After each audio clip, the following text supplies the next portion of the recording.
പാകിസ്ഥാനെതിരെ ലാഹോറിൽ നടക്കാൻ പോകുന്ന twenty പരമ്പരയ്ക്കുള്ള Australian ടീമിനെ പ്രഖ്യാപിച്ചു. മിച്ചൽ മാഷ് നയിക്കുന്ന ടീമിൽ സീനിയർ താരമായ സ്റ്റീവ് സ്മിത്തിനെ ഒഴിവാക്കി. Travis Head, Cameron Green, Adam Zampa, Marcus Stoinis തുടങ്ങി താരങ്ങൾ ടീമിലുണ്ട്.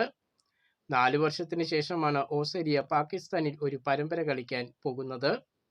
3 മത്സരങ്ങൾ അടങ്ങുന്ന പരമ്പരയ്ക്ക് ശേഷം ഓസ്ട്രേലിയ ശ്രീലങ്കയിലേക്ക് തിരിക്കും. അണ്ടർ-20 ഏകദിന ലോകകപ്പിൽ ഇന്നലെ നടന്ന മത്സരത്തിൽ ദക്ഷിണാഫ്രിക്ക, പാകിസ്ഥാൻ, ശ്രീലങ്ക ടീമുകൾക്ക് വിജയം. പാകിസ്ഥാൻ സ്കോട്ട്ലൻഡിനെതിരെ 6 വിക്കറ്റ് വിജയം നേടിയപ്പോൾ ശ്രീലങ്ക അയർലൻഡിനെ 106 റൺസിന് തോൽപ്പിച്ചു. അതേസമയം ദക്ഷിണാഫ്രിക്ക ടാൻസാനിയയ്ക്കെതിരെ 329 റൺസിന്റെ വമ്പൻ വിജയമാണ് നേടിയത്. ടൂർണമെന്റിൽ ദക്ഷിണാഫ്രിക്കയുടെ ആദ്യ വിജയമാണിത്. അണ്ടർ-19 ലോകകപ്പിൽ ഇന്ന് 2 മത്സരങ്ങളാണ് ഉള്ളത്. ഗ്രൂപ്പ് എയിൽ ബംഗ്ലാദേശ് ന്യൂസിലാൻഡിനെ നേരിടുമ്പോൾ ഗ്രൂപ്പ് സിയിൽ ഓസ്ട്രേലിയ ജപ്പാനെതിരെയാണ് മത്സരിക്കുന്നത്.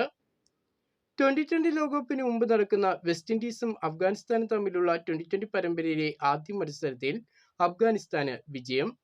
വിൻഡീസിനെ 38 റൺസിനാണ് അഫ്ഗാനിസ്ഥാൻ തോൽപ്പിച്ചത്.